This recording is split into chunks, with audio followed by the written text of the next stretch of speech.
Pukul 13 waktu Indonesia Barat. Radio Republik Indonesia Palembang dengan Warta Berita.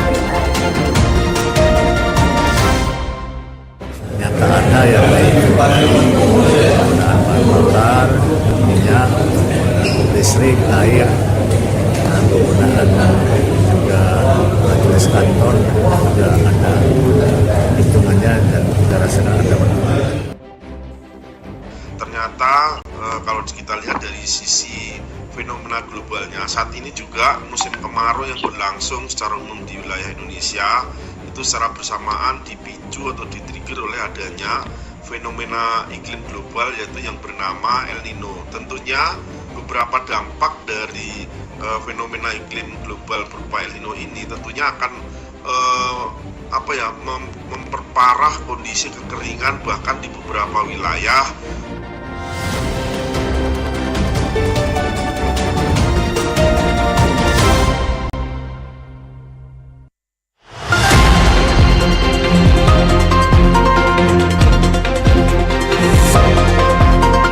Selamat siang, Anda mendengarkan Warta Berita RRI Palembang, Sari Berita. Kebijakan work from home WFH bagi ASN pada hari Jumat diklaim sukses pangkas tagihan listrik Pemprov Sumsel hingga 30%. Fenomena El Nino membuat kemarau di Sumatera Selatan lebih kering dan meningkatkan potensi karhutlah. Inilah Warta Berita selengkapnya edisi Kamis 30 Juli 2026 bersama saya Esi Armisi.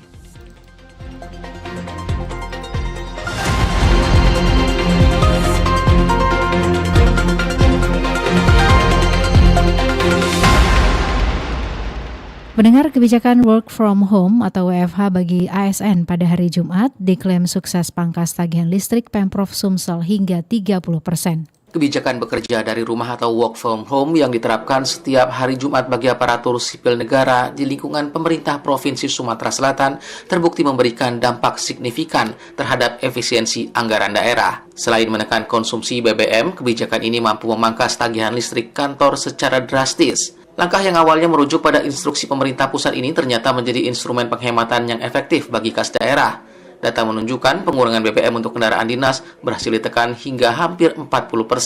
Tak hanya itu, beban biaya operasional kantor dari sektor kelistrikan juga ikut melandai signifikan. Sekretaris Daerah Provinsi Sumatera Selatan Edward Chandra mengungkapkan penurunan penggunaan energi ini terasa nyata dalam hitungan anggaran operasional harian.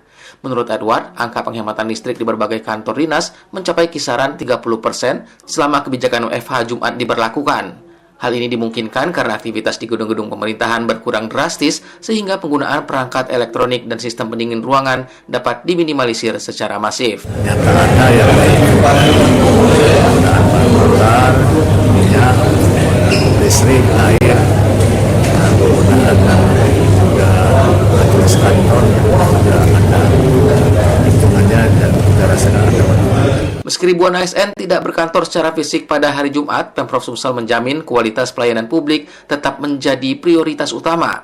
Edward menegaskan sistem kerja jarak jauh ini telah diatur sedemikian rupa agar tidak ada kendala bagi masyarakat yang membutuhkan layanan administratif maupun teknis. Rian Apridani melaporkan. Pendengar, fenomena El Nino membuat kemarau di Sumatera Selatan lebih kering dan meningkatkan potensi karhutlah. Fenomena iklim global El Nino turut mempengaruhi kondisi cuaca di Sumatera Selatan dengan menyebabkan musim kemarau berlangsung lebih kering dan berpotensi lebih panjang.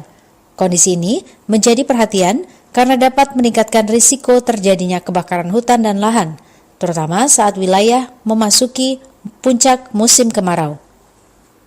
Kepala Stasiun Meteorologi Sultan Mahmud Badarudin II Palembang, Siswanto mengatakan, Sumatera Selatan saat ini tengah memasuki puncak musim kemarau yang berlangsung bersamaan dengan musim kemarau di sebagian besar wilayah Indonesia.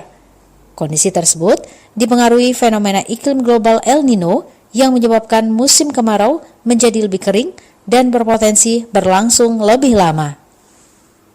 Ternyata kalau kita lihat dari sisi fenomena globalnya, saat ini juga musim kemarau yang berlangsung secara umum di wilayah Indonesia itu secara bersamaan dipicu atau di-trigger oleh adanya fenomena iklim global yaitu yang bernama El Nino. Tentunya beberapa dampak dari fenomena iklim global berupa El Nino ini tentunya akan memperparah kondisi kekeringan, bahkan di beberapa wilayah awal musim kemaraunya itu mengalami kemajuan, bahkan beberapa zona musim yang ada di Sumatera Selatan itu musim kemaraunya itu bisa berlangsung lebih lama, antara 3 dasarian sampai dengan 6 dasarian. Sebagai langkah antisipasi, masyarakat dihimbau tidak melakukan pembakaran lahan saat membuka atau membersihkan area perkebunan maupun pertanian. Sinergi antara pemerintah, petugas, dan masyarakat dinilai menjadi kunci untuk mencegah meluasnya kebakaran hutan dan lahan selama puncak musim kemarau, sehingga dampaknya terhadap lingkungan, kesehatan, dan aktivitas masyarakat dapat diminimalkan. Esi Armisi melaporkan. RRI terus mengudara untuk Indonesia. Anda masih bersama Warta Berita RRI Palembang.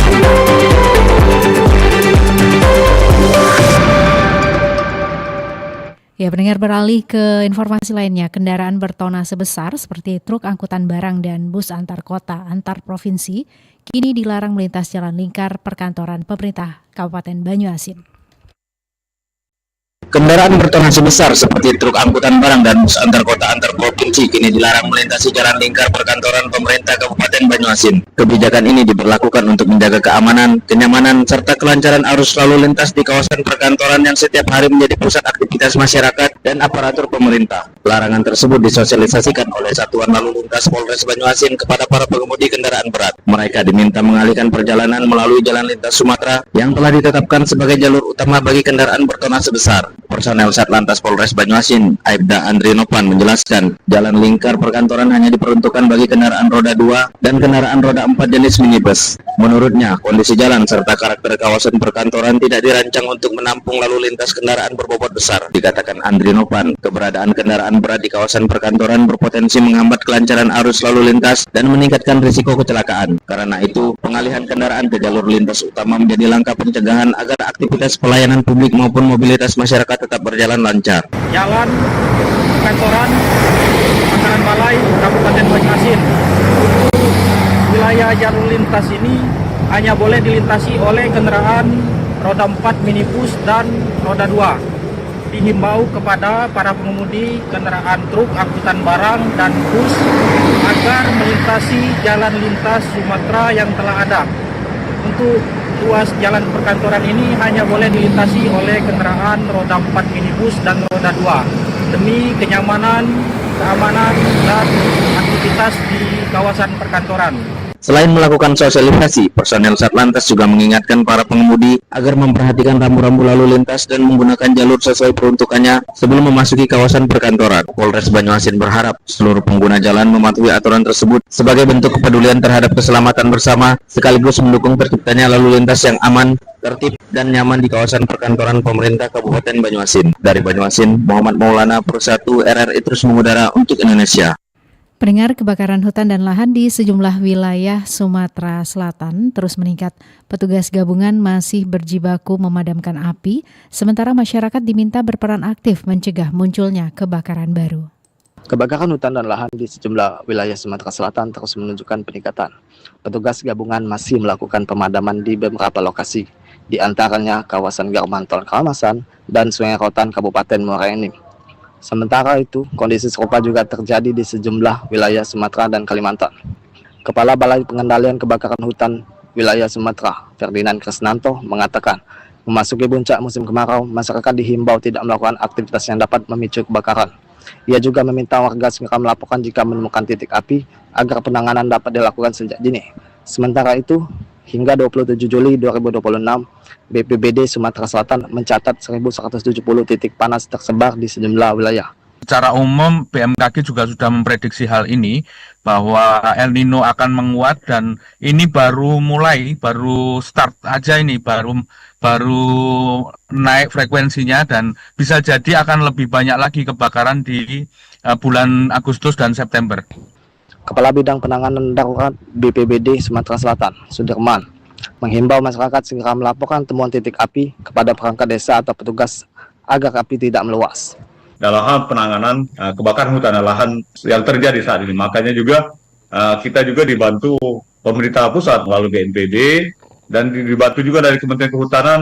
Kita masih bersyukur karena di beberapa walaupun ada kebakaran, kita dibantu dengan adanya OMC yang dilaksanakan oleh Kementerian Kehutanan, Kementerian Lingkungan Hidup dan Kehutanan yang dilaksanakan nanti sampai dengan tanggal 30 Juli, berarti 12 hari kalender. Untuk memperkuat penanganan Sumatera Selatan, mendapatkan dukungan 5 helikopter waterbombing dari BNPB. Bantuan tersebut difokuskan untuk memadamkan kebakaran di kawasan yang sulit dijangkau, melalui jalur darat sekaligus menekan risiko meluasnya karhutla dan bencana asap. Aditya Dwi Permana melaporkan. Pendengar Warta Berita ini disiarkan secara langsung melalui RRI Programa 1 Palembang frekuensi 92,4 FM dan disiarkan juga melalui streaming YouTube Pro 1 RRI Palembang dan aplikasi RRI Digital yang bisa diunduh melalui Play Store dan App Store.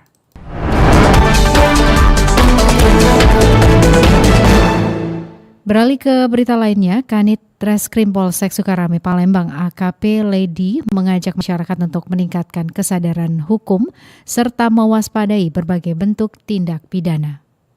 Program TNI Manunggal Membangun Desa atau TMMD ke-129 Kodim 0418 Palembang tidak hanya membangun infrastruktur tetapi juga meningkatkan kualitas sumber daya manusia melalui kegiatan non-fisik. Salah satu penyuluh hukum bagi masyarakat yang menghadirkan Kanit Reskrim Polsek Sukarame Palembang AKP Lady.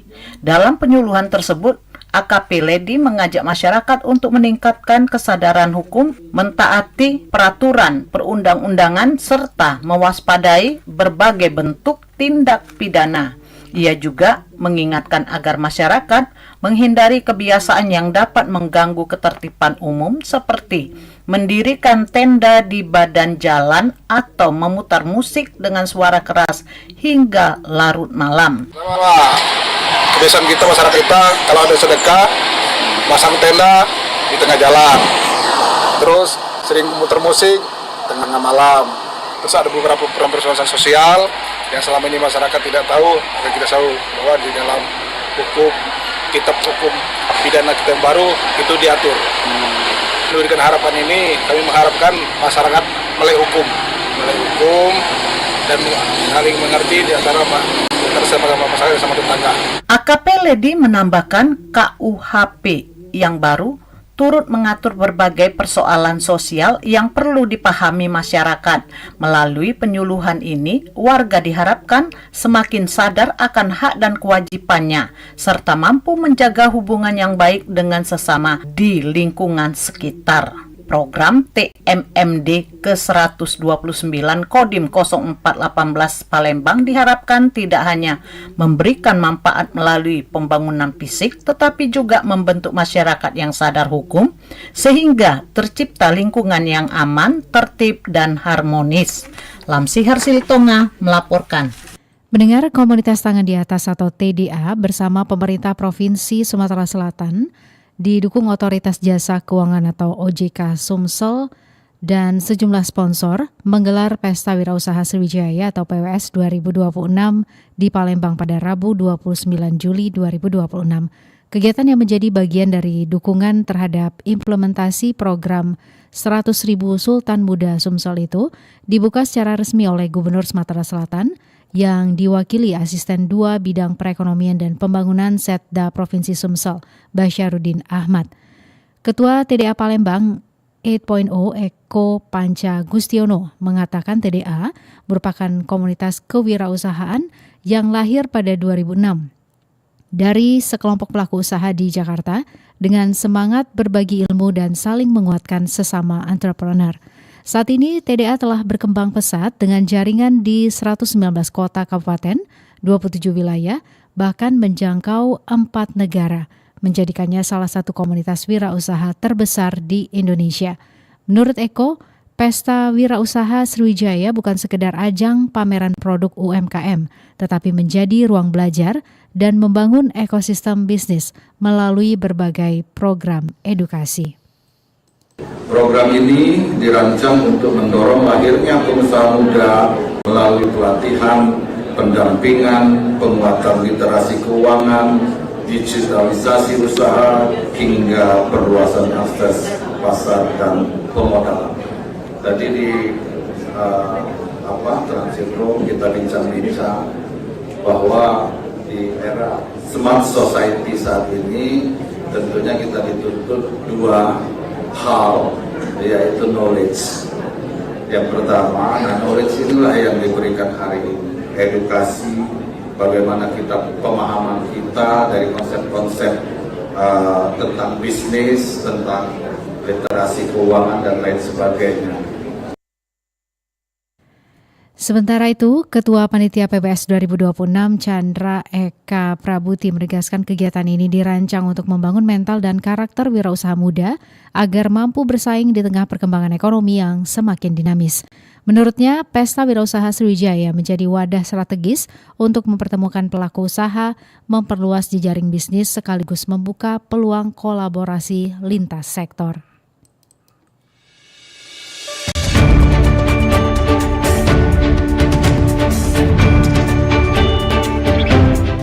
Sekian Warta Berita Produksi Radio Republik Indonesia Palembang. Sebelum berpisah, kami sampaikan kembali pokok-pokok berita. Kebijakan work from home atau WFH bagi ASN pada hari Jumat diklaim sukses pangkas tagihan listrik Pemprov Sumsel hingga 30%. Fenomena El Nino membuat kemarau di Sumatera Selatan lebih kering dan meningkatkan potensi karhutlah. Informasi lainnya dapat Anda akses melalui website kami rri.co.id. Kami juga membuka ruang aspirasi bagi Anda untuk menyampaikan peristiwa yang berada di sekitar Anda melalui line WhatsApp di 082179279090. Mewakili kerabat kerja yang bertugas, saya Esi undur diri. Sampai jumpa.